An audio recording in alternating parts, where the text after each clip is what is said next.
Hey crew, it's Pitt and I'm back with some more Esoterica.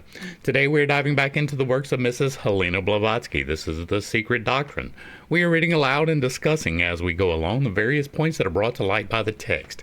It is not the format for everyone, but some people seem to find value in it, so you are more than welcome to tag along as we continue our exploration. Before we begin, however, if you are unfamiliar with me, any of my unconventional beliefs, or if at any point in time I lose you in the terminology, there will be several playlists linked in the corner above, in the box down below, along with the original source material so that you can get a better understanding of who I am and why I say the things that I do.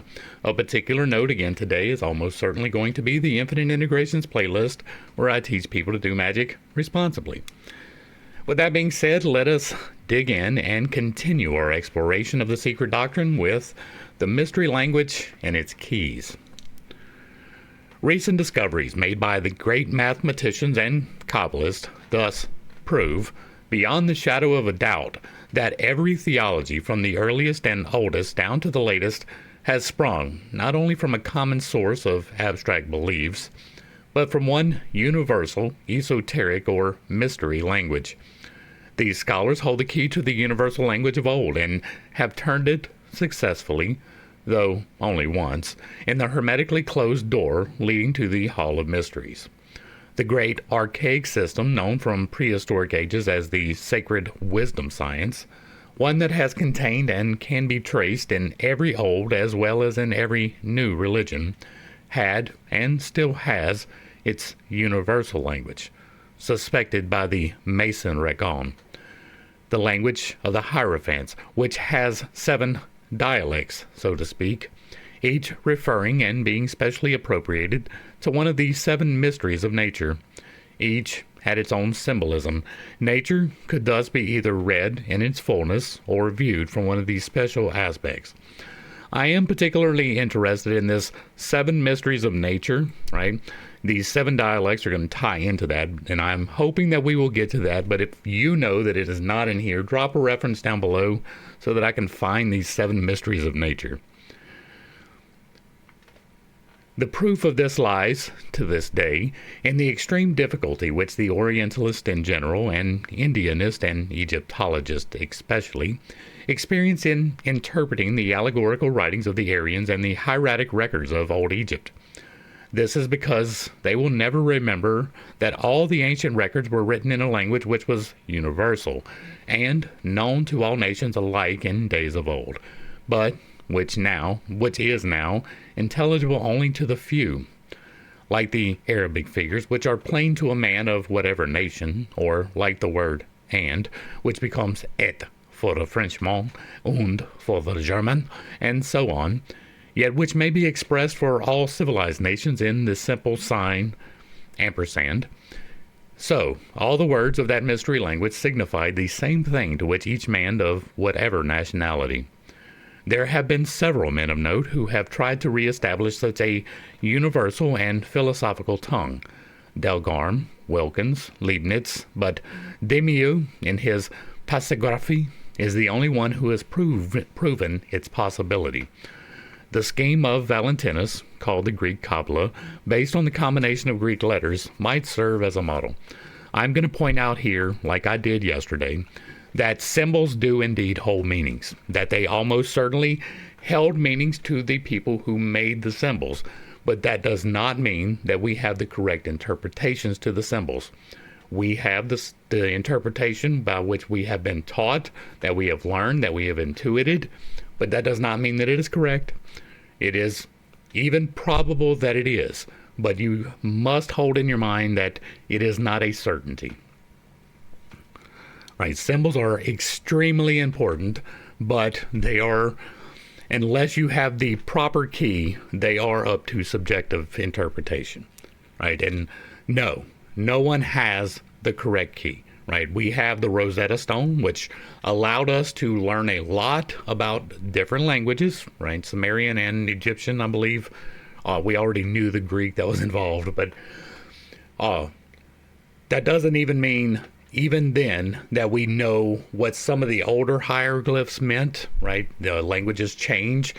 within the group using them, right? The word cool did not always mean fun. So language changes, and that includes symbology, right? There is no way to determine that even at the time that the Rosetta Stone was formed, that the hieroglyphs had not changed from some earlier date. Nobody in the Rosicrucians, nobody in the Masons, nobody in the Illuminati, nobody in any of those clubs have that key. As far as we know, right? They may have it, and it may be a hidden key of some antiquity that they are hiding that we don't have access to. That is entirely possible. But all of the clubs were started well after all of the recorded pictography that they are using, right? They have their interpretations of what it means, and it may even be correct, but don't take it for fact, and just keep it in mind. The many-sided facets of the mystery language have led to the adoption of widely varied dogmas and rites in esotericism of the church rituals. Okay, there we go. Right? That is literally the reason why I was saying it. Like, I don't read this ahead of time. We are reading this together. It is they, again, which are at the origin of most of the dogmas of the Christian church, e.g., the 7 sacraments, the Trinity, the resurrection, the 7 capital sins, and the 7 virtues. There are 7 sins and 7 virtues. They are coins, is what I like to call them. They're a sliding scale, right? Lust and chastity, sliding scale. Greed and charity, sliding scale. Anger and love, sliding scale. And so this part, I believe, is true. I do not know what these 7 sacraments are, because while I was a Christian, I was not Catholic, and those 2 things are not necessarily the same things. I am no longer, I don't consider myself Christian. I probably follow closer to the teachings of the actual Christ than many people do, but I do not call myself a Christian because the language and the group associated with that I vehemently disagree with. The religion started from the man, I definitely disagree with. It is entirely possible that he was a Gnostic. We have discussed that extensively as we went through Isis Unveiled. So it is entirely possible that there is more hidden in those Gospels than the face level things. But I'm not a big one for hide this shit so people can't find it. I'm a big one for throw your pearls to the swine, and if they pick them up, maybe they won't be swine anymore. The 7 keys to the mystery tongue, however, having always been in the keeping of the highest among the initiated hierophants of antiquity, is only the partial use of a few out of the 7 which passed, through the treason of some early church fathers, ex-initiates of the temple, into the hands of the new sect of the Nazarenes. Some of the early popes were initiates, but the last fragments of their knowledge have now fallen into the power of the Jesuits, who have turned them into a system of sorcery. That is extremely interesting, considering that the current pope of the not Christian Catholic Church is indeed a Jesuit, and there is definitely reason to believe that he practices sorcery. It is maintained that India, not in its present limits, but including its ancient boundaries, is the only country in the world which still has among her sons adepts, who have the knowledge of all the 7 subsystems and the key to the entire system. Since the fall of Memphis, Egypt began to lose those keys one by one, and Chaldea had preserved only 3 in the day of Berosus. As for the Hebrews, in all their writings they show no more than a thorough knowledge of the astronomical, geometrical, and numerical systems of symbolizing all the human and especially the physiological functions. They never had the higher keys. Every time I hear people talking of the religion of Egypt, writes M. Gaston Maspero, the great French Egyptologist and successor of Mariette Bey, I am tempted to ask, which of the Egyptian religions are they talking about? Is it the period of Egyptian religion of the 4th dynasty, or of the Egyptian religion of the Ptolemaic period? Is it of the religion of the rabble, or of that of the learned men? Of that which was taught in the school of Heliopolis, or of that other which was in the minds and conceptions of the Theban sacerdotal class?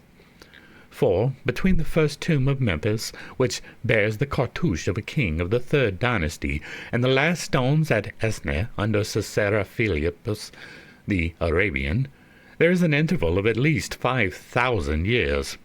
Leaving aside the invasion of the shepherds, the Ethiopian and Assyrian dominions, the Persian conquest, Greek colonization, and the 1,000 revolutions of its political life, Egypt has passed, during those 5,000 years, through many vicissitudes of life, moral and intellectual.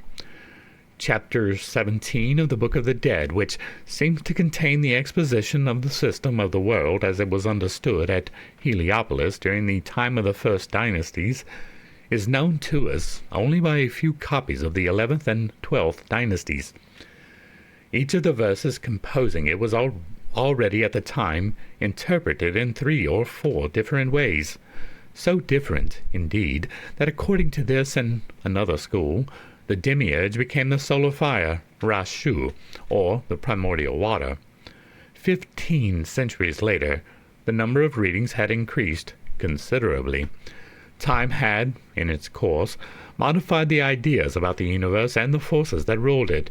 During the hardly 18 centuries that Christianity exists, it has worked, developed, and transformed most of its dogmas. How many times, then, might not the Egyptian clergy have altered its dogmas during those 50 centuries that separate Theodosius from the king builders of the pyramids?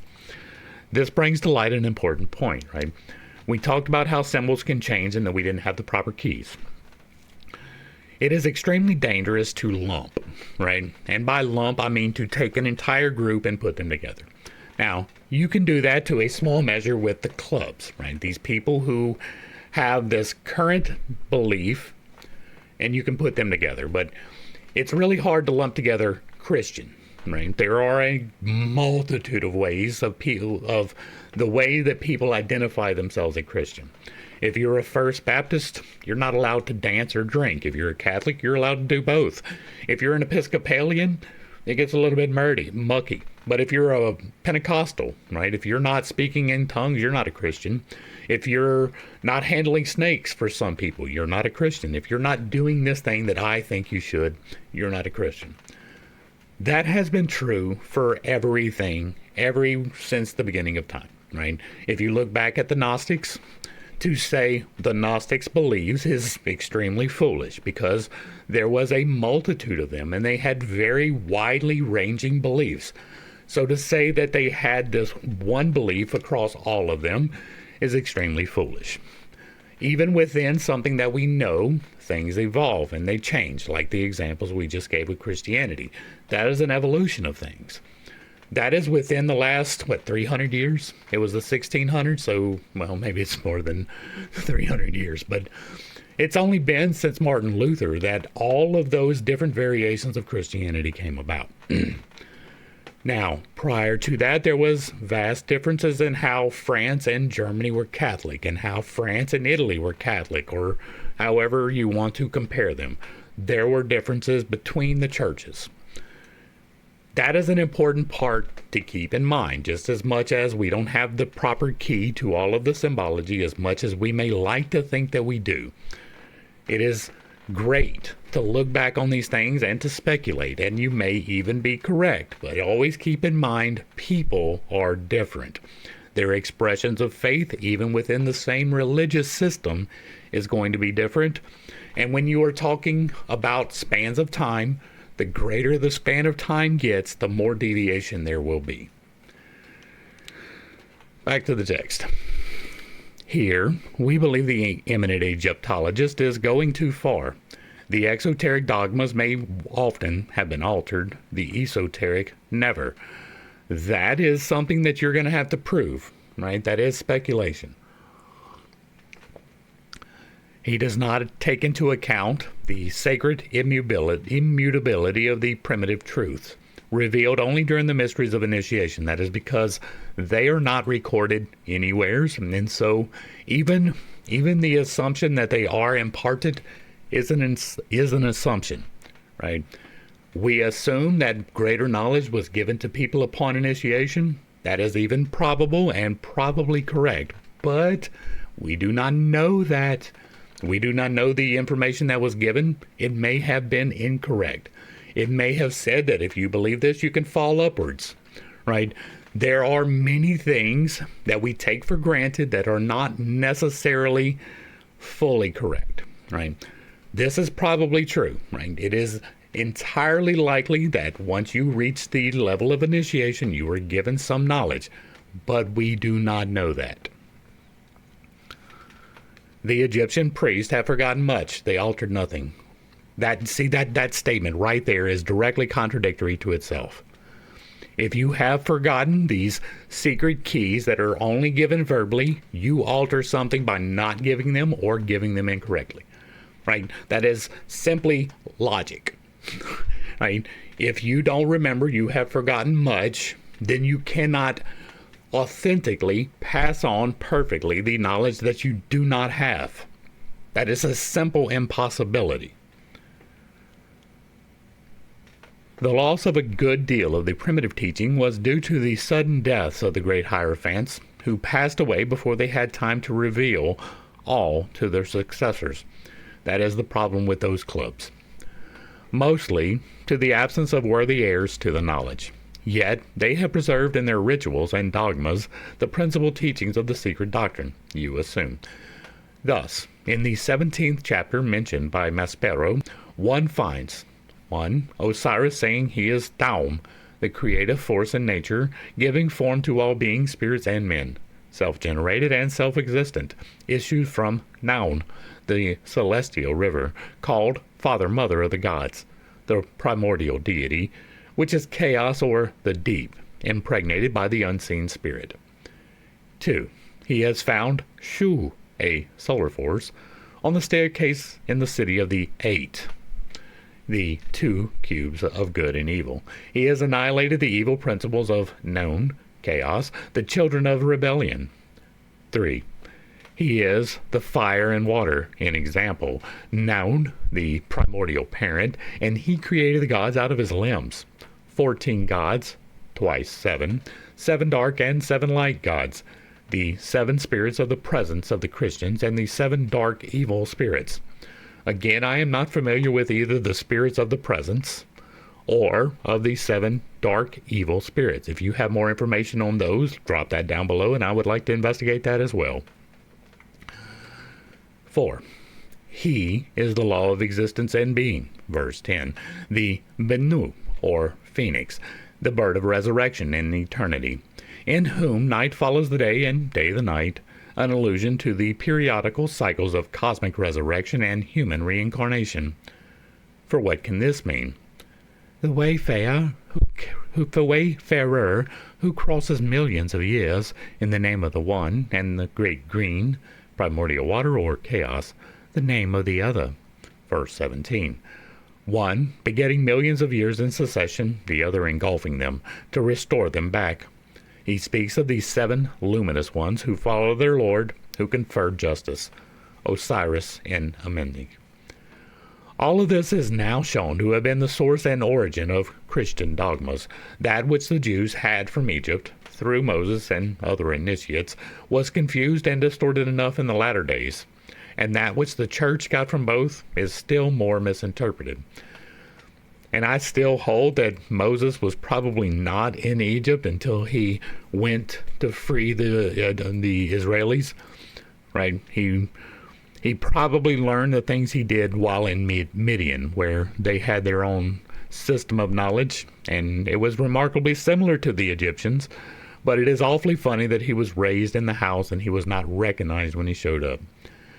See the Unconventional Bible Study for more information on that. Exodus in specific. Yet their system is now proven identical in this special department of symbology, the key, namely, to the mysteries of astronomy as connected with those of generation and conception, with those ideas of ancient religions, the theology of which has developed the phallic element. The Jewish system of sacred measures applied to religious symbols is the same, so far as geometrical and numerical combinations go, as those of Chaldea, Greece, and Egypt, having been adopted by the Jews during the centuries of their slavery and captivity with those nations. And again, that is probably something that didn't happen. Footnote. As we said in ISIS, to the present moment, in spite of all controversies and researches, history and science remain as much as ever in the dark as to the origin of the Jews. They may be as well the exiled Tachandalas of India, the bricklayers mentioned by Vinasavata, Veda Vyasa, and Manu, as the Phoenicians of Herodotus, or the Hyksos of Josephus, or descendants of Pali shepherds, or a mixture of all of these. The Bible names the Tyrians as a kindred people and claims dominion over them. Yet, whatever they may have been, they became a hybrid people not long after Moses, as the Bible shows them freely intermarrying not alone with the Canaanites, but with every other nation or race they came in contact with. There is a lot of things that people misunderstand about the Bible. I have done an unconventional Bible study. It will be linked up here. It is 161 videos of me reading the Bible like we're doing here and discussing the various points that are brought to light by the text. And it turns out that not a whole lot is very reliable in that particular book. One of the things that is probably true is that Moses came from Midian. If he ever existed, if he ever really freed these slaves, or if any of that ever happened, which is highly contestable, assuming that that is true, he came from Midian and freed the slaves and then went back to Midian. That is the path that he took. Now, you can infer from that what you want. His father-in-law, Jethro, he was a priest of Midian who was able to perform wonders. It is entirely possible that Moses learned what he learned from there, right? Where was Moses, or where was Aaron? How did he have a brother in Midian? How did he have a sister in Midian? How was this possible if he came from Egypt? Those are questions that you have to ask yourself and get a good answer for if you're going to follow that system. There are a lot of questions, like a lot of questions, and we go through them in some extensive detail, like we did 161 videos, most of them around an hour.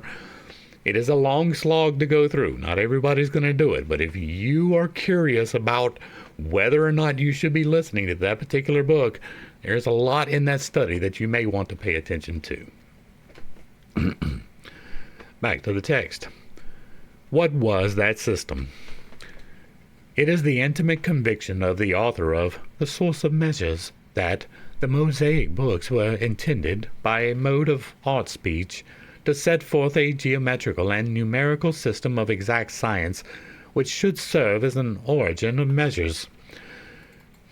If that was true, right? If it was true that you were establishing a system of measures, and why is it not explicit, right? If you are teaching something, it should be something that is readily available. And I understand that there are idiots out there. There are people who will misapply knowledge. I do not find that to be sufficient reason to hide knowledge, ever, in any case whatsoever. If you are going to use the things that I talk about, right, in the Infinite Integrations playlist, I start that by telling you, you're responsible for the things that you do. You're responsible for the knowledge that you have. You are responsible for the mode in which you employ these things. You are responsible for what you do. And so pay attention to that. But I'm not going to hide anything from you. If I have the knowledge, I am going to give the knowledge as freely and fully as I can. I'm not going to make it some book, right? If this is just taking the one book, right, the book of Exodus, then you're going to hide all these things in there, then fuck you. Right? Now, I don't believe that that is necessarily what happened. I do not believe it was intended by a mode of art of speech to set forth a geometrical and numerical system of exact science. I don't. If you have something that can prove me wrong, drop that down below. But I believe that that was a system designed to help a people distinguish themselves from a people around them. It was designed to control their actions in large part. And it still does so today, despite the fact that many of the points are completely inconsistent with each other. And that's not even taking into account that the only time that the God of the Hebrews rewards anyone is when they do something atrocious. Back to the text. Piazzi Smith believes likewise. This system and these measures are found by some scholars to be identical with those used in the construction of the Great Pyramid. You don't know that because you do not know what the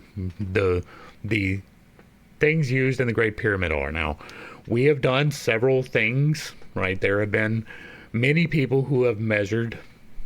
There are great works out there that you can go and look at, and it does appear that there was a system in place, that it was very precise, that it did things that we cannot replicate today, right? Because we don't have that understanding.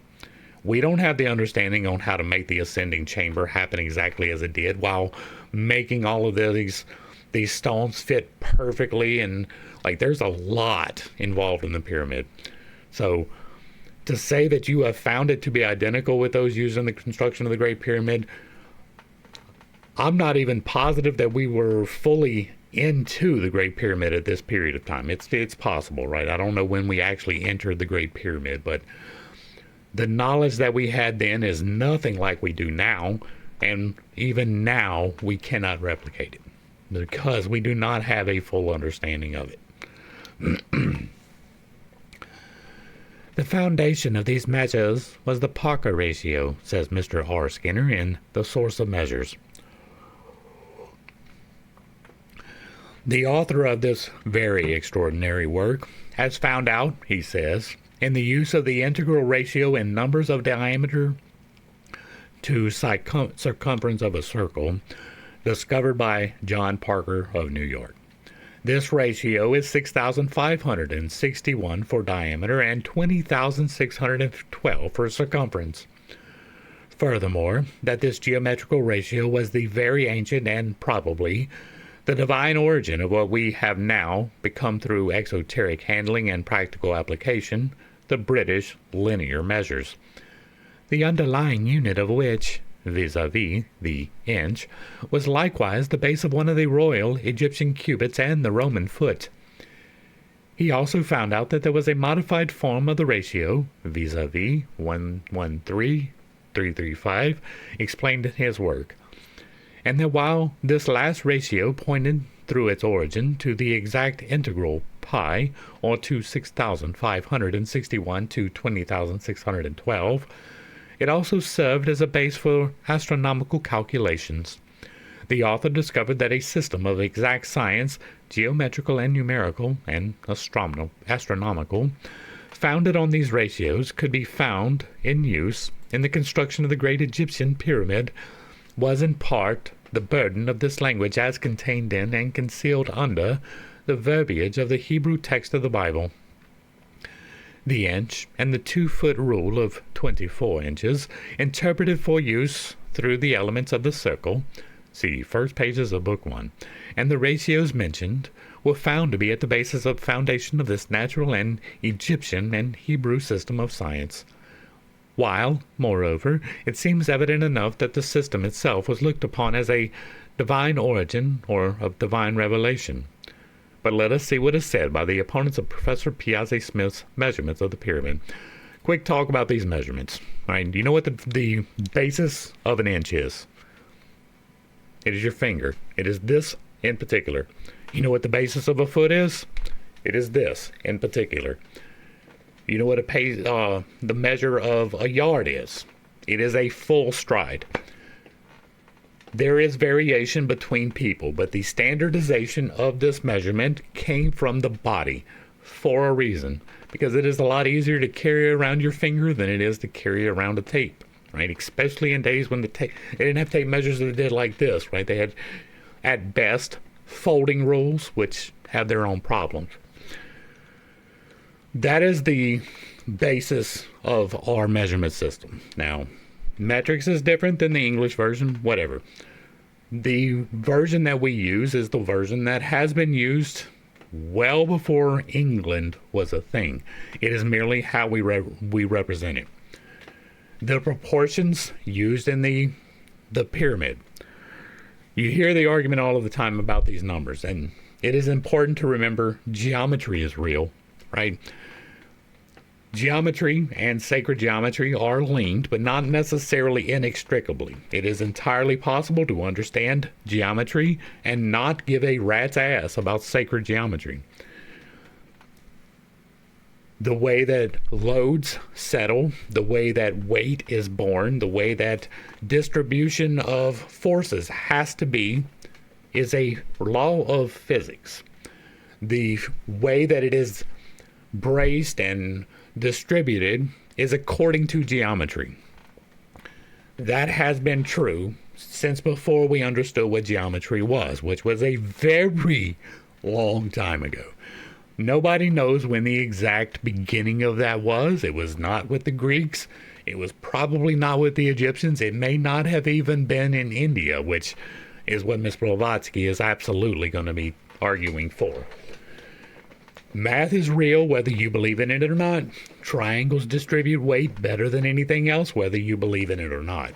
And so, while it is important to understand that it is entirely possible that the dimensions served a function just as much as anywhere else, right? Ratios are a real thing. These things do matter, right?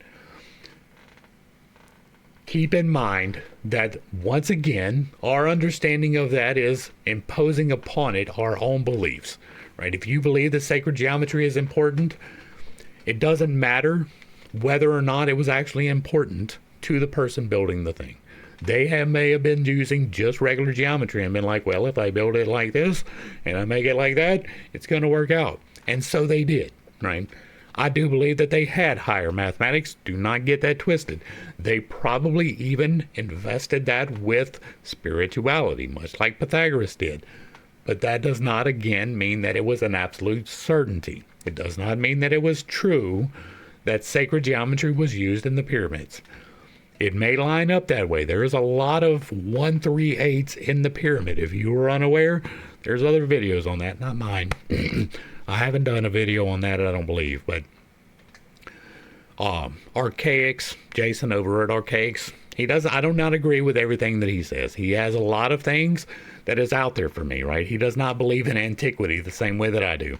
He has discovered somebody who contradicts the common thoughts of antiquity, and he ran with that source, and blessed be, do your thing. But he does give a lot of very good information over there, despite his obvious prejudices when he does so. And so he has a good film on the pyramid. He has a really good explanation on the measurements and all of those things. And while I hold that that is probably even true, again, it does not mean that it is absolute truth. Now, let us see what is said by the opponents of Professor Piazzi Smith's measurements. Mr. Petrie seems to deny them and to have made short work altogether of Piazzi Smith's calculations in their biblical connection. So does Mr. Proctor, the champion coincidentalist, for many years past in every question of ancient arts and sciences.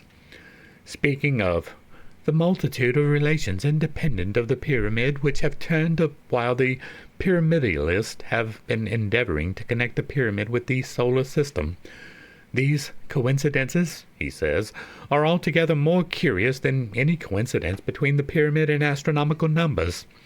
The former are as close and remarkable as they are real.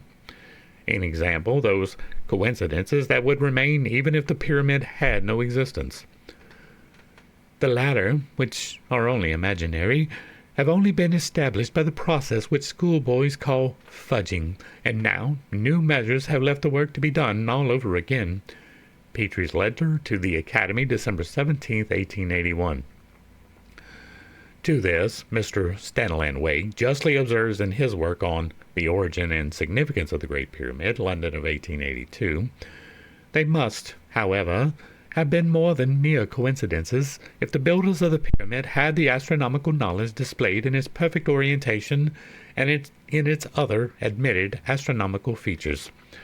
There is, in my estimation, sufficient reason to believe that it was at least aligned according to the solar system, right?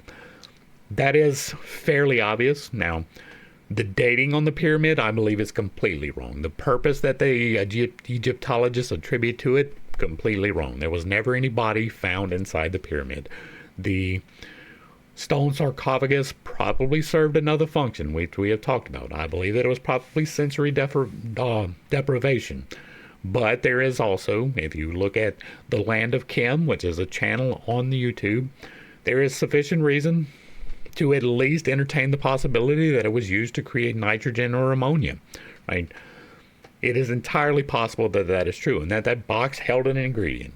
I will grant that. I believe that it was spiritual. It could have been chemical. We do not know, right? There is no knowing what their intention was. It was probably built before the 12,000 year disaster. So, yeah. But it probably did have something to do with orientation with the stars. It is my belief, right, and this is an unconfirmed speculative belief, that after the 12,000 year disaster cycle happened and the Earth rotated 90 degrees, that they set these pyramids with the intention of mapping the new orientation. That is entirely speculative, and if you do not know what I'm talking about, the 12,000 year disaster cycle will give you more information upon that. They had it, and it is on this knowledge that the program of the mysteries and of the series of initiations was based. Thence, the construction of the pyramids, the everlasting record, and the indestructible symbol of these mysteries and initiations on earth, as the courses of the stars are in heaven. The cycle of initiation was a reproduction in miniature of that great series of cosmic changes to which astronomers have given the name of tropical or sidereal year. Just as, at the close of the cycle of the sidereal year, 25,868 years, which is pretty much a doubling of the 12,000 year disaster cycle, the heavenly bodies return to the same relative positions as they occupied at its outset. So, at the close of the cycle of initiation, the inner man has regained the pristine state of divine purity and knowledge, from which he sets out on his cycle of terrestrial incarnation. And when I say that that is a doubling, it is because 12,000 years is not an exact number, right? We do not know the day nor the hour in which the flip will happen, but it is going to happen. It will almost certainly be a thing. There are many scientific reasons to believe that, but we don't know whether it is 11,000 years, 11,500, 12,000, 12,500, or 13,000, right? We are not sure exactly. It is entirely possible that it is exactly half of this 25,868, which would be what? 12, 4, no, it'd be more than that, add 5, so 12, 9, 34, something like that, right? That is almost 13,000. It is entirely possible that that is the 12,000 year disaster cycle, right? We don't know that exactly. I don't claim to know that exactly, but we are getting awfully close to that time period.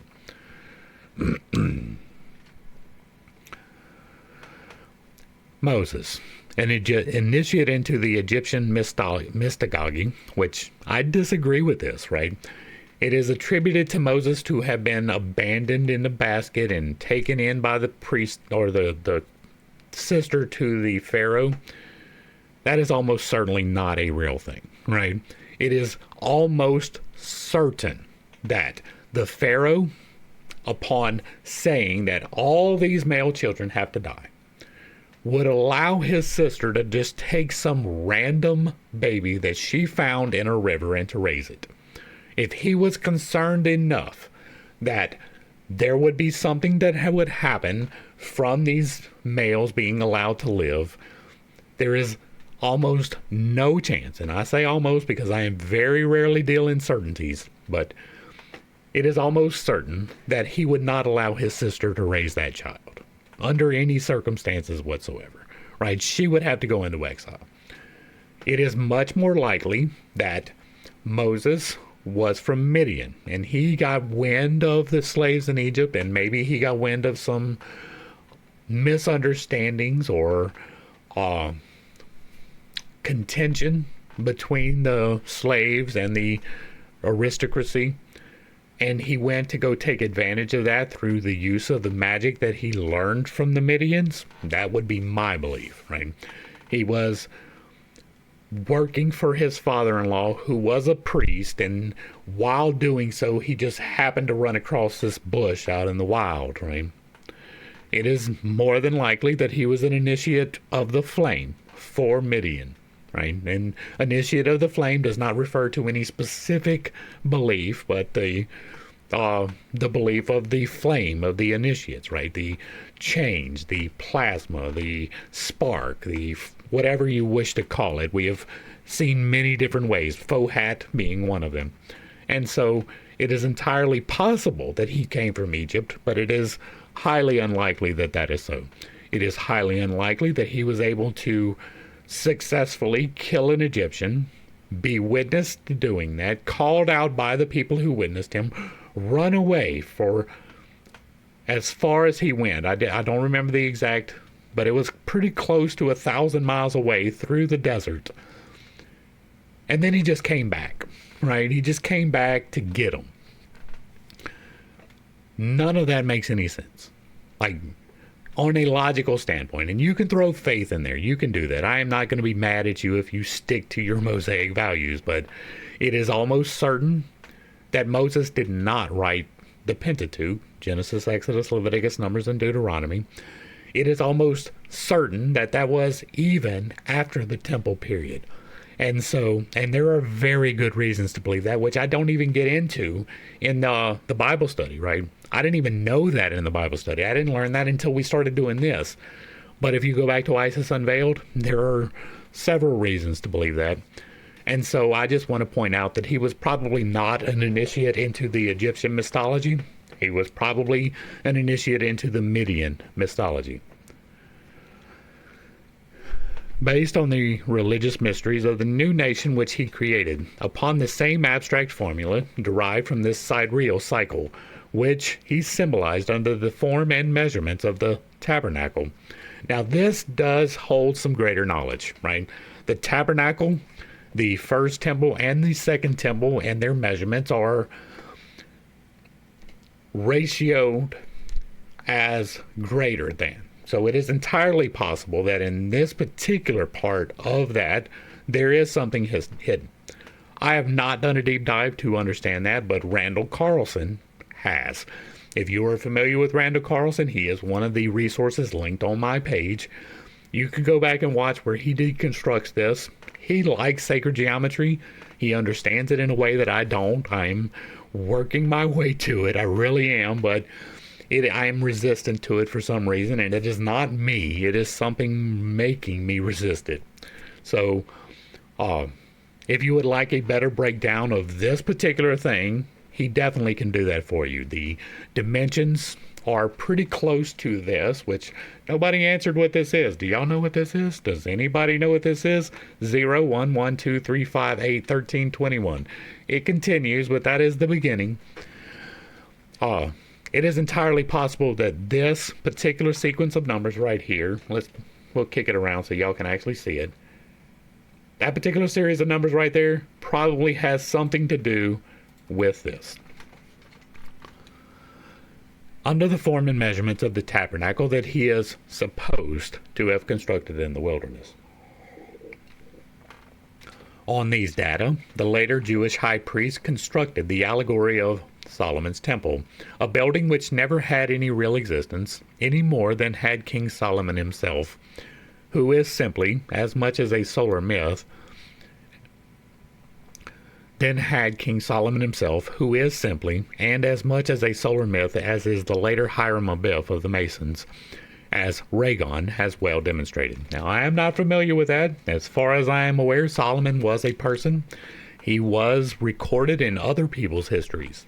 Now, whether that is the full representation of Judaism, right, like he is recorded in the Bible, it is important, vitally important, to note that neither David nor Solomon were examples of behavior for Judaism, right? They both broke every single commandment possible, right? They broke all of the laws. Solomon in particular was wild, right? David was a wild dude. David was a thug and a vagabond. He was an outlaw. He was a murderer, right? He was a very, very terrible person and completely unrepentant for his entire life. His last act upon the earth was probably energy vampirism, right? At best, possibly even like literal vampirism. They brought him a virgin child to sleep in his bed with him and keep him warm. I wonder why it had to be a child. I wonder why. Maybe Saul can answer that for you. It is entirely possible, right, that what is recorded is just an allegory. It is entirely possible that it is actual history. There are reasons to believe both. I do not know that it has been well demonstrated enough for me. I have not read Mr. Reagan's stuff, but it is entirely possible that he says it in ways that makes it apparent. It is not apparent to me.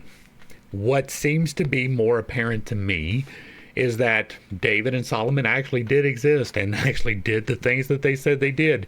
And they were actually rewarded exactly according to their actions by their God, who was, again, a very terrible entity. Right? The conquest of Israel was only possible because of the sacrifice of flesh that was heaped into a pile at Golgotha. Right? Well, look up what that means. It is David in particular had to cut a specific piece off of several thousand people in order to get the right to marry someone. Right, and then he was denied that right, so he did some pretty horrific things. Neither David nor Solomon are any example of morals, virtue, or repentance. That is vitally important to remember, right? That led in very large part to me leaving Christianity, because how the Chronicles and Kings are recorded, I really don't want no part of any God that is going to reward them people. I don't. Like, the things that were required for them to be rewarded, I do not want to have to take part in. That includes blood sacrifice in every single instance. As a matter of fact, every single time that there was a blood sacrifice, I believe it was wrong for reasons that are outlined, and I'm going to get off of that soapbox. Thus, if the measurements of this allegorical temple, the symbol of the cycle of initiation, coincide with those of the Great Pyramid, it is due to the fact that the former was derived from the latter through the tabernacle of Moses.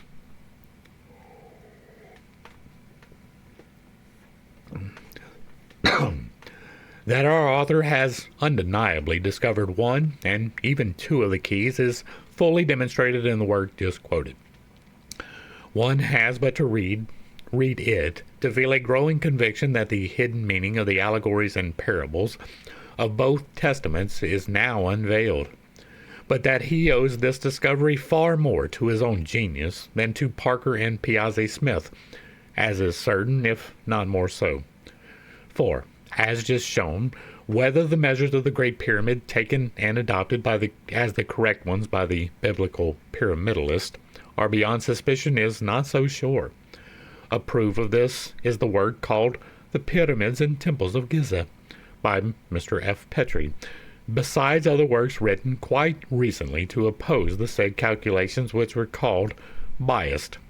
We gather that nearly every one of Piazzi Smith's measurements differ from the latter and more carefully made measurements of Mr. Petrie, who concludes the introduction to his work with this sentence: I am fairly positive that the work that Jason over at Archaics was doing was based upon the works of Mr. Petrie.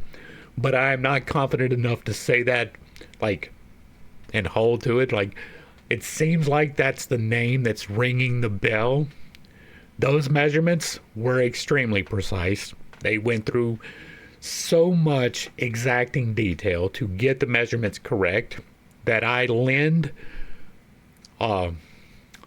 credibility to it, right? The replication of numbers, that is important because geometry is real, right? Load bearing is real, and the fact that these pyramids have borne the weight that is upon them for as long as they have is a testament to how geometry works in a very real way. But that doesn't mean that it had to be sacred, right? It just means that they knew math. Who concludes the introduction to his work with this sentence. As to the results of the whole investigation, perhaps many theories will agree with an American who was a warm believer in pyramid theories when he came to Giza. I had the pleasure of his company there for a couple of days, and at our last meal together, he said to me in a saddened tone, "Well, sir, I feel as if I had been to a funeral. By all means, let the old theories have a decent burial, though we should take care that in our haste, none of the wounded ones are buried alive." As regards the late J. Parker's calculation in general, and his third proposition especially, we have consulted some eminent mathematicians, and this is the substance of what they say. Parker's reasoning rests on sentimental rather than mathematical considerations and is logically inconclusive. Proposition 3, namely that the circle is the natural basis or beginning of all area, and the square, being made so in mathematical science, is artificial and arbitrary. That is not true. The square and the circle are equal, right? Both of them are equally inductive. Either one could be a starting point. You can square the circle, you can circle the square. Either one is equally applicable. Math is real, geometry is real. Assuming that the circle is the natural basis is a bias. It doesn't matter what you think. Again, this is one of those things.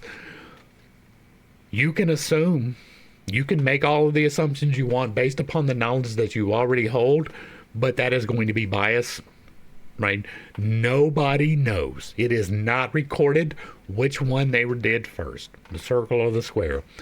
As a matter of fact, it is probably going to be the square simply because the linear measurement is going to be easier than the circumference. You can get the linear measurement and then draw the circumference around the square. There is a reason why they call it circling the square more often than they call it squaring the circle. Is an illustration of an arbitrary...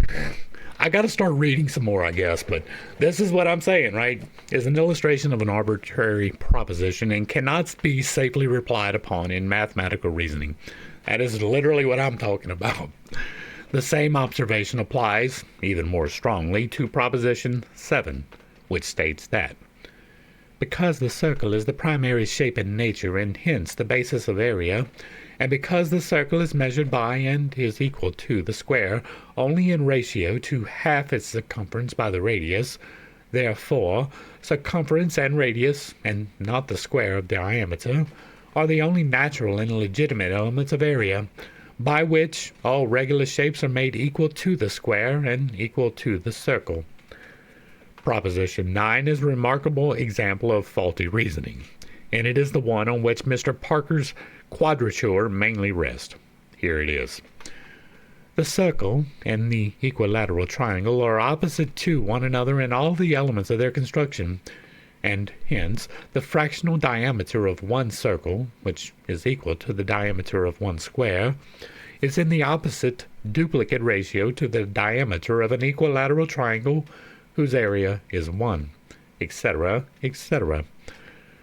Granting, for the sake of argument, that a triangle can be said to have a radius, in the sense in which we speak of the radius of a circle, for what Parker calls the radius of the triangle is the radius of a circle inscribed in the triangle, and therefore not the radius of the triangle at all. In granting for the moment the other fanciful and mathematical propositions united in his premise, why must we conclude that if the triangle and circle are opposite in all elements of their construction, the diameter of any defined circle is the opposite duplicate ratio of the diameter of any given equivalent triangle? What necessary connection is there between the premises and the conclusion?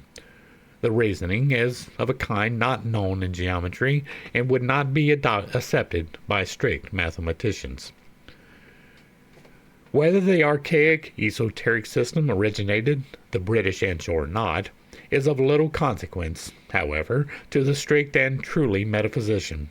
Nor does Mr. Ralston Skinner's esoteric reading of the Bible become incorrect merely because the measurements of the pyramid will not be found to agree with those of Solomon's Temple, the Ark of Noah, etc., or because Mr. Parker's quadrature of the circle is rejected by mathematicians.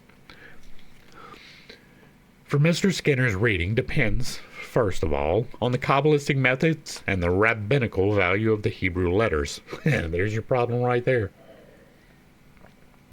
Gematria be fucking them up.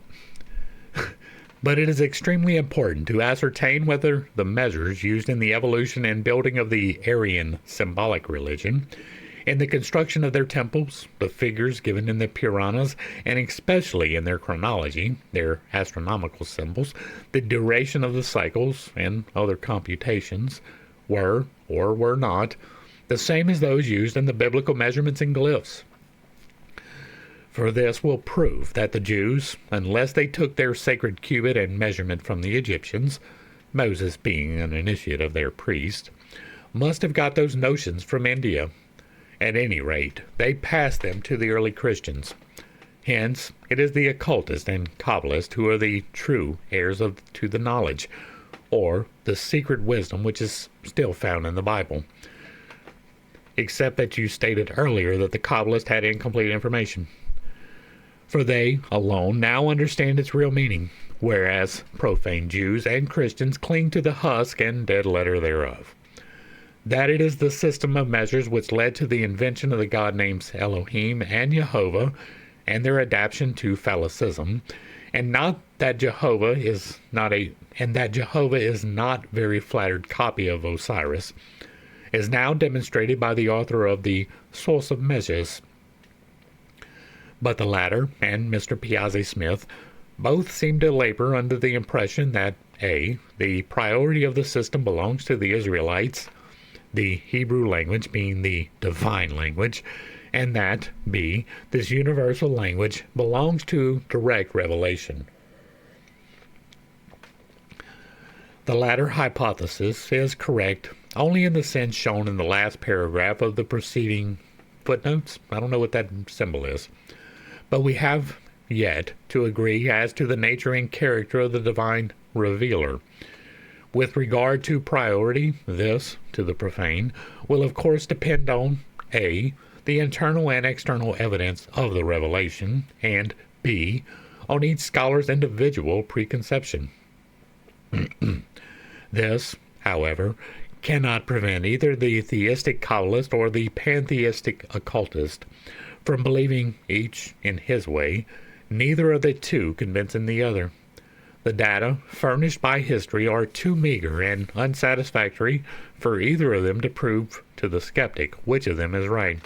That is how we began this particular study. On the other hand, the proofs afforded by tradition are too constantly rejected for us to hope to settle the question in our present age. Meanwhile, materialistic science will be laughing impartially at both Kabbalist and occultist. But the said vexed question of priority once laid aside, science, in its departments of philology and comparative religion, will find itself finally taken to task and be compelled to admit the common claim. Footnote.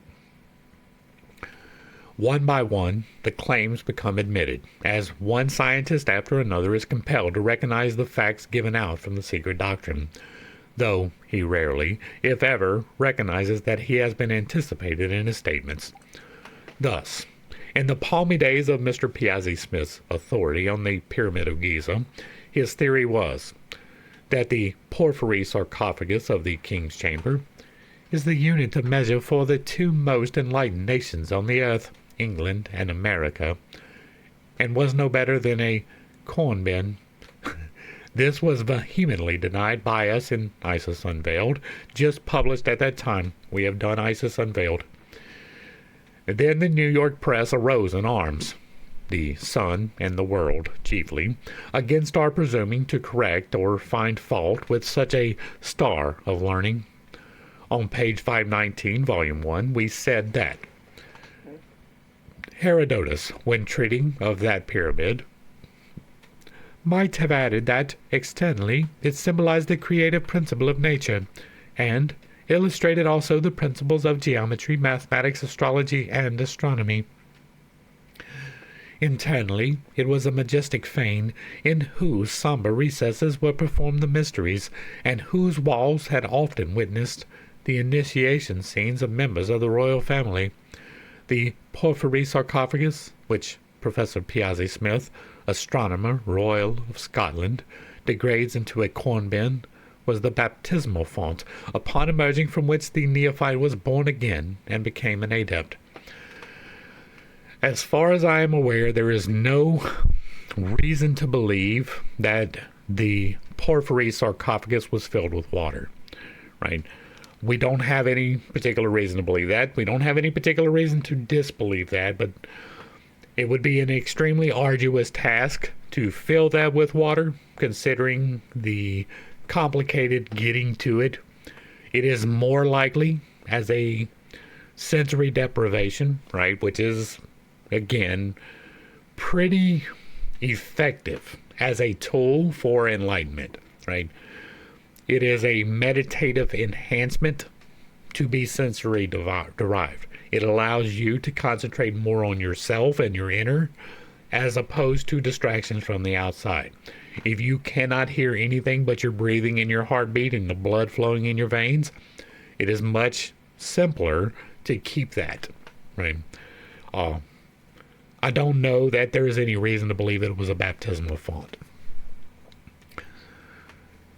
Our statement was laughed at in those days. We were accused of having got our ideas from the... And here's another thing. The baptism can be an outflow of the sensory deprivation. It was brought to my attention that I was looking at baptism in the wrong way, because if you look at baptism the way that we do it now, which is dunking up, right? For most of the denominations, some of them it's just sprinkling water at you, which is a major deviation. But if it was somebody takes you by the hair and shoves you underwater until you almost stop thrashing, that can allow a greater understanding of things, right? Being near to death can bring you clarity. Now, I fully, with my whole chest, say that is the wrong way to go about it, right? If you are looking for enlightenment and you are using that particular tool, you are doing it wrong. It is extremely dangerous and less effective than locking somebody in a stone box for a couple of hours. That is much more effective and less deadly. So it is entirely possible that the baptism is an outgrowth from sensory deprivation. Our statement was laughed at in those days. We were accused of having got our ideas from the craze of Shaw, an English writer who had maintained that the sarcophagus had been used for the celebration of the mysteries of Osiris. We had never heard of that writer, and now, 6 or 7 years later, this is what Mr. Stanilon Wake writes on page 93 of his paper on the origin and significance of the Great Pyramid. The so-called King's Chamber, of which an enthusiastic pyramidist says, the polished walls, fine materials, grand proportions, and exalted place, eloquently tell of glories yet to come. If not, the chamber of perfections of Cheop's tomb was probably the place to which the initiate was admitted after he had passed through the narrow upward passage and the grand gallery with its lowly termination, which gradually prepared him for the final stage of the sacred mysteries. Had Mr. Stanilon Wake been a theosophist, he might have added that the narrow upward passage leading to the king's chamber had a narrow gate indeed, the same strait gate which leadeth unto life, or the new spiritual rebirth alluded to by Jesus in Matthew 7, and that it is this gate in the initiation temple that the writer who recorded the words alleged to have been spoken by an initiate was thinking of. I also have another completely speculative thought upon this. Now, it has recently been discovered that there is an access to the lower portions of the temple. Right, there is the descending passage. You have the ascending passage, which leads to the king's chamber, and the queen's chamber is there. But there is a horizontal passage, and then there is a descending passage. There is another entryway on the descending passage, which makes it at least likely that that was the actual entrance too. If so, the overlay, we speak of overlays often, for the chakra system can be found there. That does not mean that it is necessarily represented there, but you can do the overlay, with the king's chamber representing the third eye. Now, the process of unlocking your third eye, which you can do, there's no amount of water that's going to keep you from it, but you can unlock that. But the process by which that happens, you have to direct the energies, right? We talk about the energies. You pull it up through your chakras: base, sacral, solar plexus, heart, throat. When you get it to the throat, you have to take it to the back and then shove it, quite literally, shove it into your third eye at an angle that closely replicates the ascending passage and would represent that particular section of the temple, right? The only thing being above that would be the capstone, which is the crown. And so it is entirely possible that that is a representation of breaking that block. That does not mean that it is, but it can be interpreted that way, just to point that out. Its greatest scholars, instead of poo-pooing the supposed farrago of absurd fiction and superstitions, as the Brahminical literature is generally termed, will endeavor to learn the symbolical universal language with its numerical and geometrical keys. But here again, they will hardly be successful if they share the belief that the Jewish Kabbalistic system contains the key to the whole mystery, for it does not, nor does any other scripture at present possess it in its entirety, for even the Vedas are not complete. Every old religion is but a chapter or two of the entire volume of archaic primeval mysteries, Eastern occultism alone being able to boast that it is in possession of the full secret with its 7 keys. Comparisons will be instituted, and as much as possible will be explained in this work. The rest is left to the student's personal intuition. For in saying that the Eastern occultism has the secret, it is not as if a complete or even an approximate knowledge was claimed by the writer, which would be absurd. What I know, I give out. That which I cannot explain, the student must find out for himself. Now, I am doing different, right? If I know it, I'm giving it. I am not holding anything back.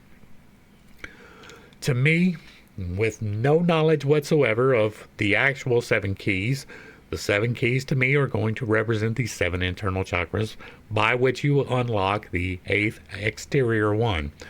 And so I am very interested to see what these 7 keys are. I really hope that it isn't contained within this work, but for some reason I doubt that it will be. But while supposing that the whole cycle of the universal mystery language will not be mastered for whole centuries to come, even that which has been hitherto discovered in the Bible by some scholars is quite sufficient to demonstrate the claim mathematically. Judaism, having availed itself of 2 keys out of the 7, and these 2 keys having been now rediscovered, it becomes no longer a matter of individual speculation and hypothesis, least of all of coincidence, but one of a correct reading of the biblical text, as anyone acquainted with arithmetic reads and verifies an addition or total. Footnote. As we have said in Isis, as all we have said in Isis is now found corroborated in the Egyptian mystery, or the source of measures, by those readings of the Bible with the numerical and geometrical keys thereto. A few years longer, and this system will kill the dead letter of the Bible, as it will that of all the other exoteric faiths, by showing the dogmas in their real, naked meaning. That has not happened. And then, this undeniable meaning, however incomplete, will unveil the mystery of being. Besides changing entirely the modern scientific systems of anthropology, ethnology, and especially that of chronology, the element of phallicism found in every god name and narrative in the Old, and to some degree in the New, Testament, may also in time considerably change the modern materialistic views in biology and physiology. Divested of their modern repulsive crudeness, such views of nature and man, on the authority of the celestial bodies and their mysteries, will unveil the evolutions of the human mind, and show how natural was such a course of thought. These so-called phallic symbols have become offensive only because of the element of materiality and animality in them, as they originated with the archaic races, which, issuing to their personal knowledge from an androgyne ancestry, were the first phenomenal manifestations in their own sight of the separations of sexes, and the ensuing mystery of creating, in their turn, such symbols were but natural. If later races have degraded them, especially the chosen people, this does not affect the origin of these symbols. The little Semitic tribe, one of the smallest branchlets from the commingling of the fourth and fifth subraces, the Mongolo-Turanian and the Indo-European, so called, after the sinking of the great continent. See the 12,000-year disaster cycle. Could only accept its symbology in the spirit in which it was given to it by the nations from which it was derived. Perchance, in the Mosaic beginnings, that symbology was not as crude as it became later under the handling of Ezra, who remodeled the whole Pentateuch. For the glyph of Pharaoh's daughter, and it is more than likely that this is the source of the Pentateuch, not that it was remodeled, but that it was written then. For the glyph of Pharaoh's daughter, the woman, the Nile, the great deep in water, and the baby boy found floating therein in the Ark of Rushes, has not been primarily composed for or by Moses. It has been found anticipated in the Babylonian fragments on the tiles, in the story of King Sargon, who lived far earlier than Moses. And footnote. On page 224 of Assyrian Antiquities, Mr. George Smith says, in the palace of Sennacherib of Koyunjik, I found another fragment of the curious history of Sargon, published in my translation in the Transactions of the Society of Biblical Archaeology, Volume 1, Part 1, page 46. The capital of Sargon, the Babylonian Moses, was the great city of Agadi, called by the Semitics Akkad, mentioned in Genesis as the capital of Nimrod. Akkad lay near the city of Sappara on the Euphrates and north of Babylon. See Isis, Volume 2. Another strange coincidence found in the fact that the name of the neighboring above-mentioned city of Sappara is the same as the name of the wife of Moses, Zipporah. Of course, the story is a clever addition by Ezra, who could not be ignorant of it. This curious story is found on fragments of the tablet from Kuyonik, and reads as follows. 1. Sargona, the powerful king, the king of Akkad am I. 2. My mother was a princess, my father I did not know. A brother of my father ruled over the country. 3. In the city of Azopiran, which is by the side of the river Euphrates. 4. My mother, the princess, conceived me. In difficulty she brought me forth. 5. She placed me in an ark of rushes. With bitumen my exit she sealed up. 6. She launched me in the river, which did not drown me. 7. The river carried me to a key, the water carrier. It brought me. 8. A key, the water carrier, in tenderness of bowels, lifted me. And now in Exodus. And when she, Moses' mother, could not longer hide him, she took for him an ark of bulrushes, and daubed it with slime and with pitch, and put the child therein, and she laid it in the flags by the river's brink. Now, what is the logical inference? Most assuredly that which gives us the right to say that the story told by Moses, by Ezra, had been learned by him while at Babylon, and that he applied the allegory told of Sargon to the Jewish lawgiver. In short, that the Exodus was never written by Moses, but refabricated from old materials by Ezra. That is almost certainly true, again, almost certainly, for Genesis, Exodus, Leviticus, Numbers, and Deuteronomy in its entirety. And if so, then why should not other symbols and glyphs, far more crude in their phallic element, have been added by this adept in the later Chaldean and Sabaean phallic worship? We are taught that the primeval faith of the Israelites was quite different from that which was developed centuries later by the Talmudists and before them by David and Hezekiah. All this, notwithstanding the exoteric element, as now found in the two Testaments, is quite sufficient to class the Bible among esoteric works and to connect its secret system with Indian, Chaldean, and Egyptian symbolism. The whole cycle of biblical glyphs and numbers, as suggested by astronomical observations, astronomy and theology being closely connected, is found in Indian exoteric as well as esoteric systems. These figures and their symbols, the signs of the zodiac, the planets, their aspects and nodes, the last term having now passed even into our modern botany to distinguish male and female plants, the unisexual, polygamous, monoecious, dioecious, etc., etc., are known in astronomy as sextiles, quartiles, and so on, and have been used for ages and eons by the archaic nations, and, in one sense, have the same meaning as the Hebrew numerals. The earliest forms of elementary geometry must have certainly been suggested by the observation of the heavenly bodies and their groupings.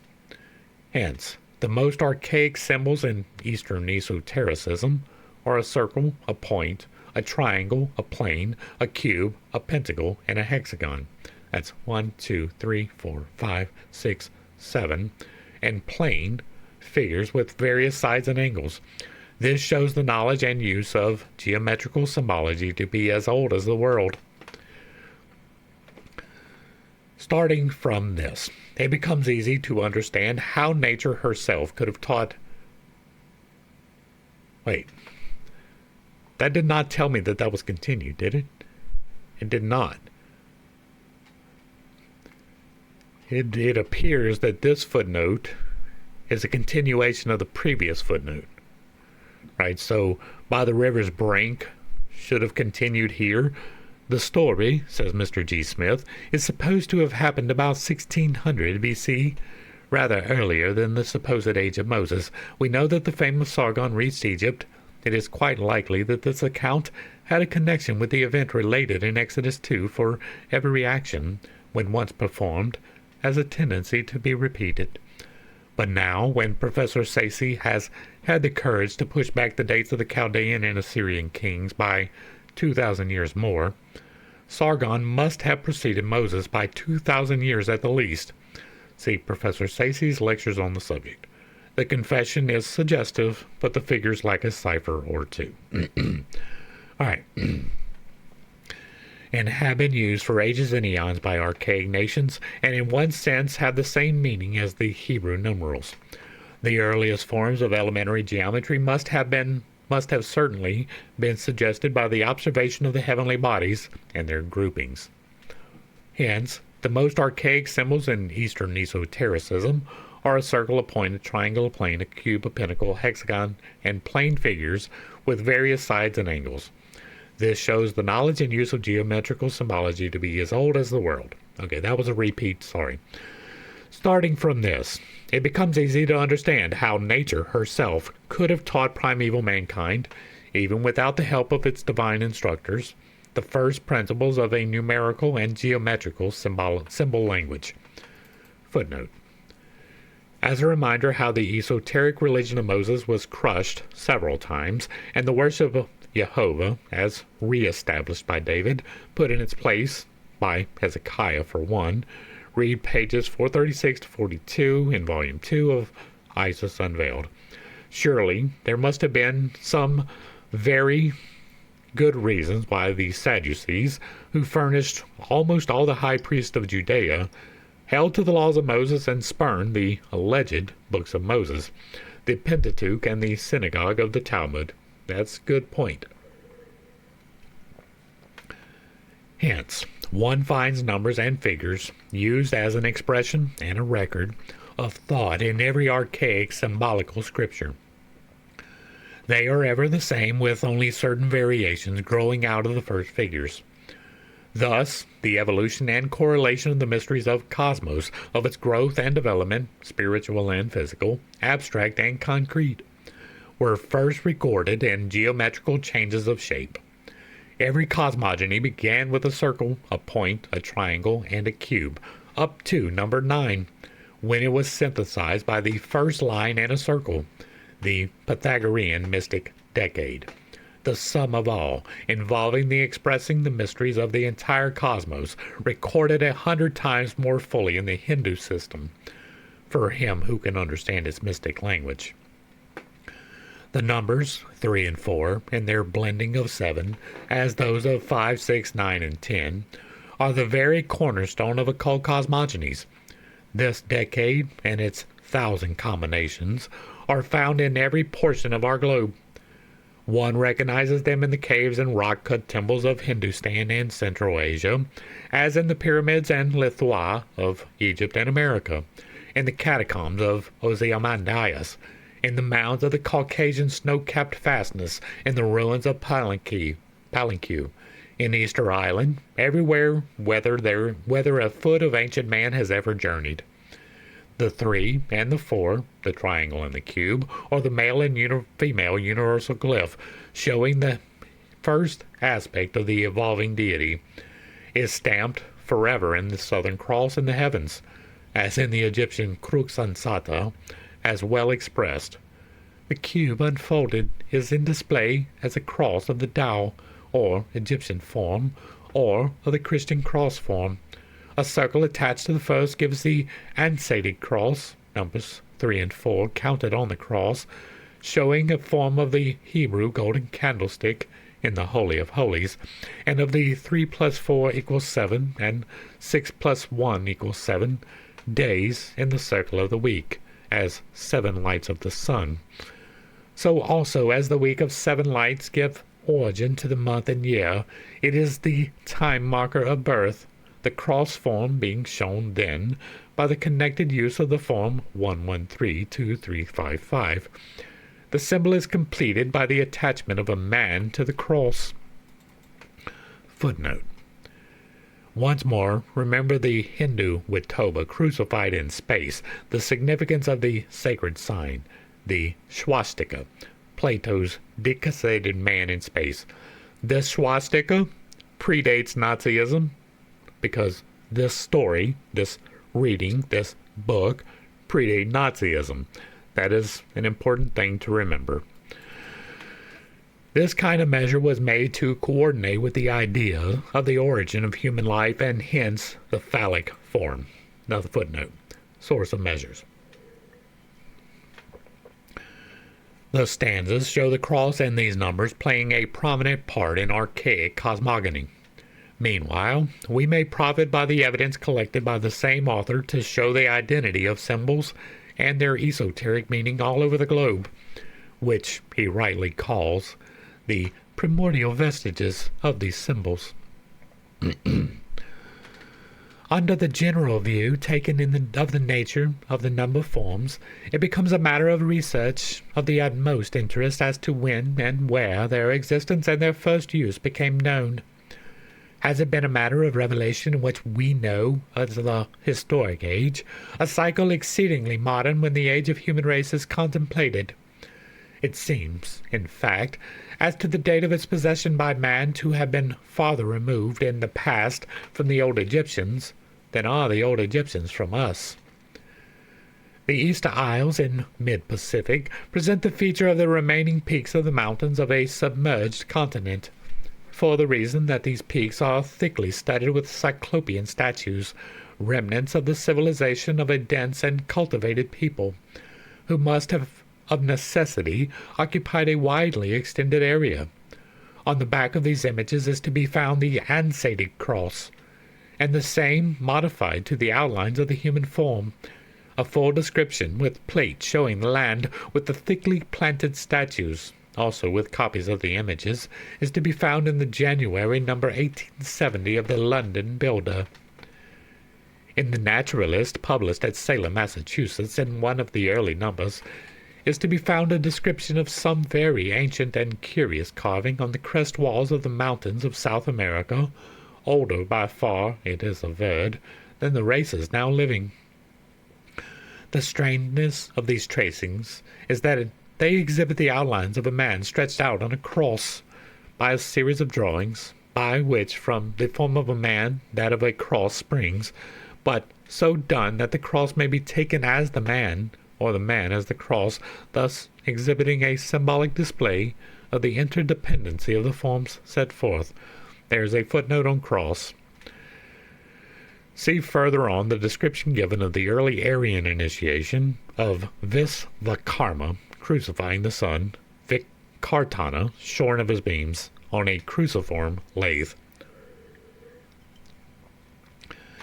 It is known that tradition among the Aztecs has handed down a very perfect account of the deluge. Baron Humboldt says that they are to look for the country of Aztalan, the original country of the Aztecs, as high up, at least, as the 42nd parallel north, whence, journeying, they at last arrived in the Vale of Mexico. In that vale the earthen mounds of the far north became the elegant stone pyramidal and other structures, whose remains are now found. The correspondences between the Aztec remains and those of the Egyptians are well known. Atwater, from examination of hundreds of them, is convinced that they had a knowledge of astronomy. As to one of the most perfect of the pyramidal structures among the Aztecs, Humboldt gives a description of the following effect. The form of this pyramid of Papantala, which has 7 stories, is more tapering than any other monument of this kind yet discovered, but its height is not remarkable, being but 57 feet, its base but 25 feet on each side. However, it is remarkable on one account. It is built entirely of hewn stones, of an extraordinary size, and very beautifully shaped. 3 staircases lead to the top, the steps of which are decorated with hieroglyphical sculptures and small niches arranged with great symmetry. The number of these niches seem to allude to the 318, simple and compound signs of the days of their civil calendar. I want to point out that 318 is 138 rearranged. 138 being the number of manifestation for a variety of reasons. 138 being one of the most important numbers that we can probably investigate. Also being contained entirely within this, with an alternating pattern, if you are aware. 318 is the Gnostic value of Christ, remarks the author, and the famous number of the trained and circumcised servants of Abraham. When it is considered that 318 is an abstract value and universal, as expressive of a diameter value to a circumference of unity, its use in the composition of the civil calendar becomes manifest. Identical glyphs, numbers, and esoteric symbols are found in Egypt, Peru, Mexico, Easter Island, India, Chaldea, and Central Asia. Crucified men and symbols of the evolution of races from gods, and yet, behold, science repudiating the idea of a human race other than one made in our image.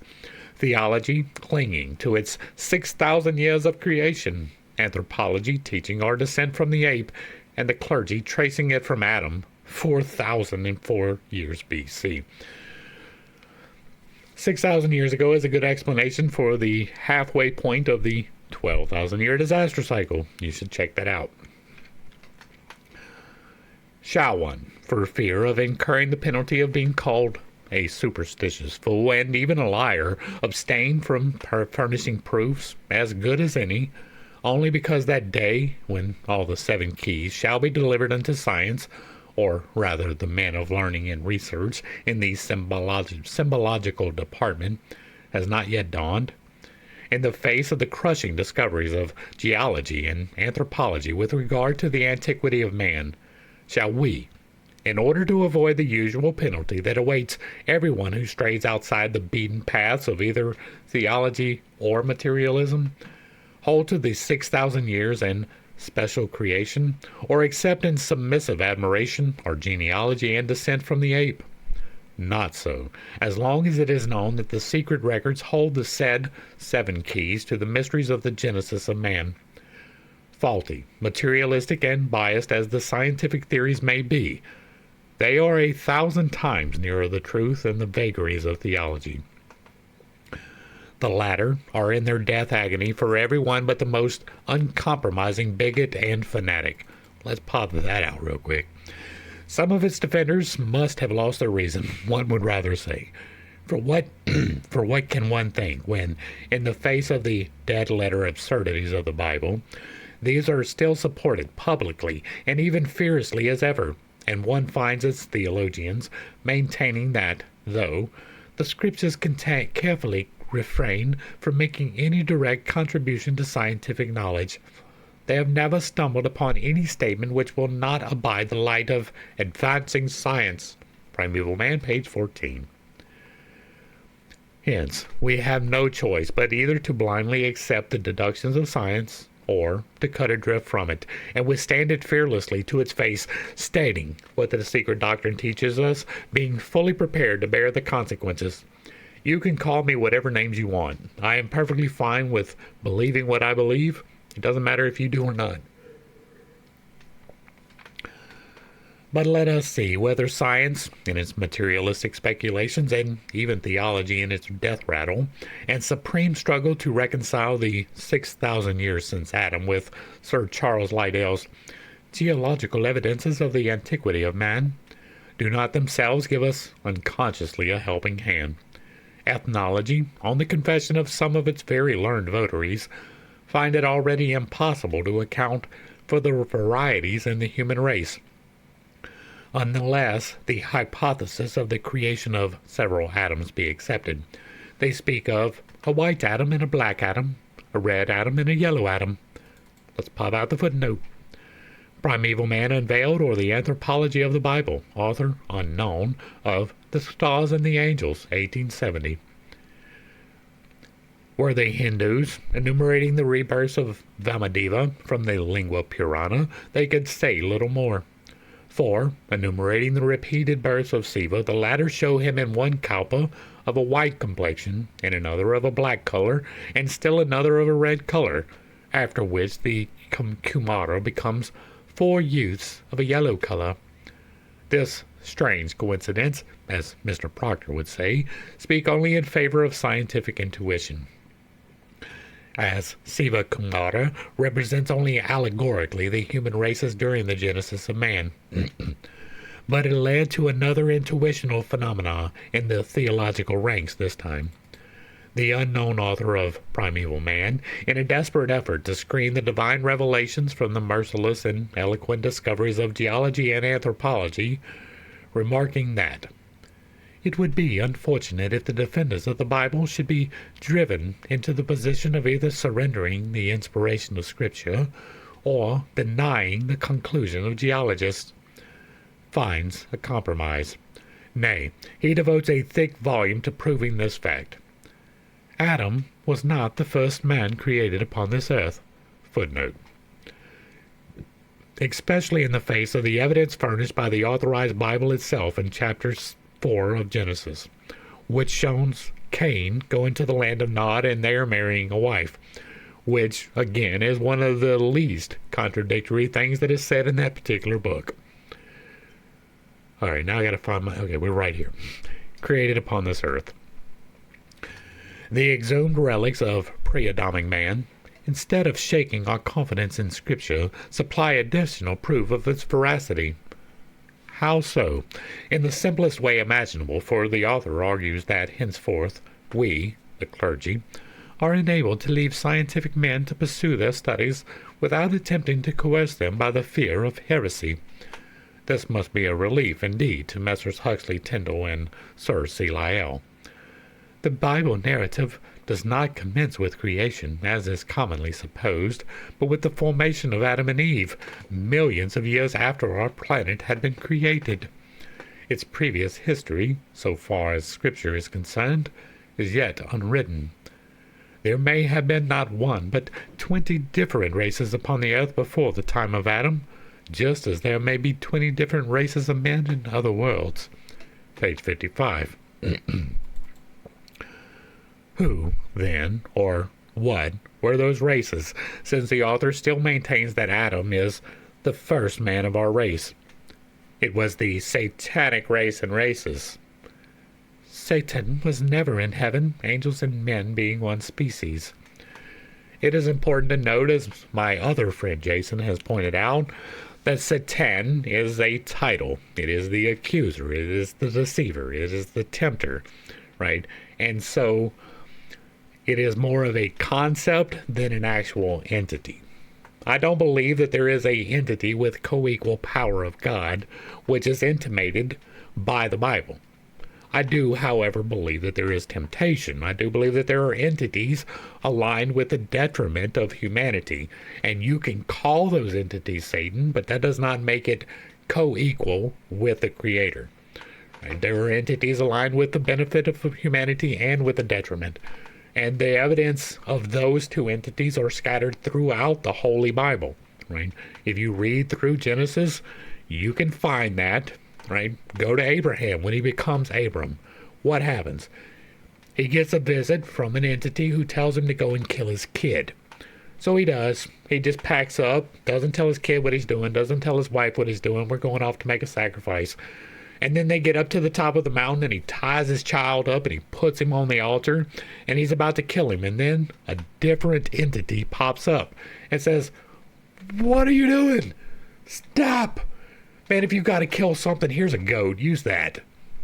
That's what's recorded in that book. There are two entities.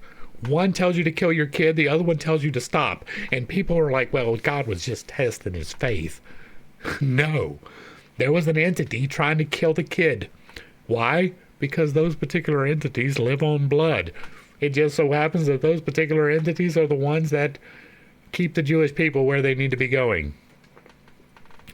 Every single time that there is a blood sacrifice, it is incorrect.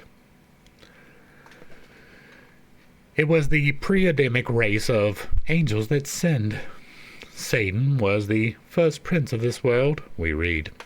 Having died in consequence of his rebellion, he remained on earth as a disembodied spirit and tempted Adam and Eve. The earlier ages of the Satanic race, and more especially during the lifetime of Satan, may have been a period of patriarchal civilization and comparative repose, a time of Tubal Cains and Jubals, when both science and arts attempted to strike their roots into the accursed ground. What a subject for an epic, when there are inevitable incidents which must have occurred. We see before us the gay, primeval lover wooing his blushing bride at dewy eve under the Danish oaks that then grew and no oaks now will grow.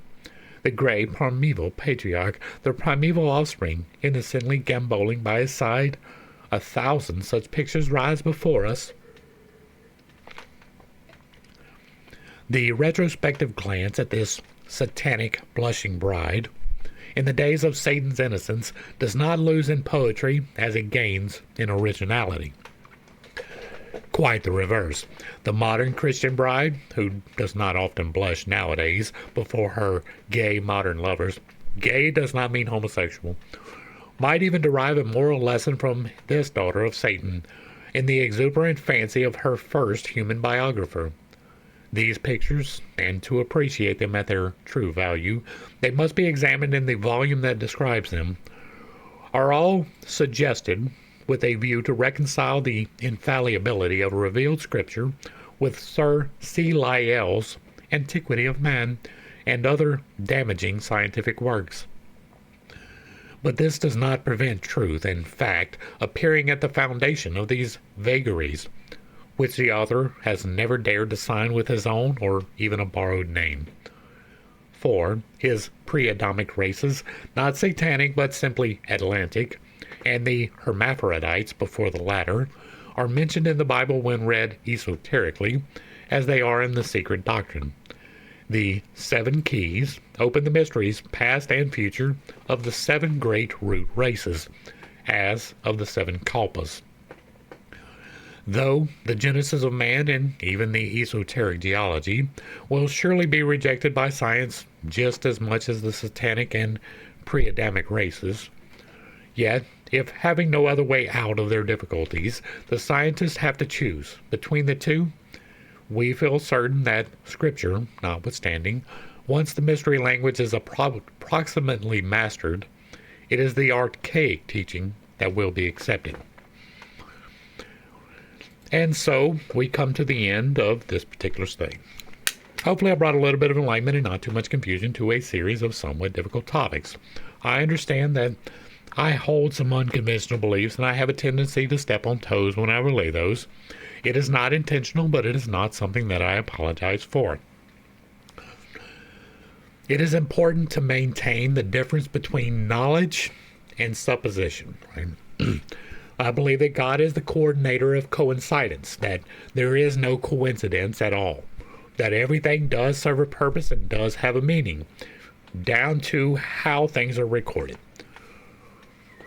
Sometimes we grow past the things that have helped us to become more. We learn new things, and it sheds light upon things which we already thought we knew. Looking back through the lens of history, we can see things that they could not because they did not have that particular lens. It is important to maintain the distinction and to understand that even the things which we feel like we know now may be proven to be false through the lens of the future. And so, when we make suppositions, we should say that they're suppositions. When we say that we're extrapolating, we should say that. When we feel like we are fairly certain, we still need to hold on to the thought that we could be wrong. Most of the things that are recorded in this seem to be fairly logically consistent, and so I don't have a whole lot to add to it, right? We've talked about the things that I felt like we needed to talk about, so we're going to go ahead and wrap this one up. If you like what I'm doing over here, let me know down below. Give me a like, share, and a sub. Throw me a comment if you agree or disagree with anything that was said here. As long as it remains respectful, it gets to remain up. If there is another work you would like to see me discuss in the manner that we are doing here, drop that in the comments as well. And if you really like what I'm doing, hit me with that super thanks. To the crew, thanks for hanging out. I appreciate every single minute that you are here with me, and I am praying for you every single day. Until next time, I love you. God loves you. You are perfect, whole, and complete, just the way that you are. And this has been Pitt's Take. Peace.